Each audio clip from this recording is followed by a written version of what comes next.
Peşketina Berbiça ve Erebistana Suudi Digel Serdana bin Selmana bu Amerika'ya, Pejrandina Firotina Balafiren Efsu Pençanji Aliye Trump ve bu Erebistana Suudi, Tevi Dijberiya İsrail'e, Nişana Hurtkirina Tekiliyen Dinavbera Herduvela bu.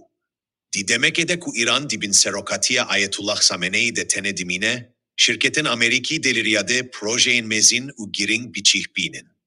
Erebistana Suudi Tekiliyen Swayen bir Rusya u Çin'e reji berfire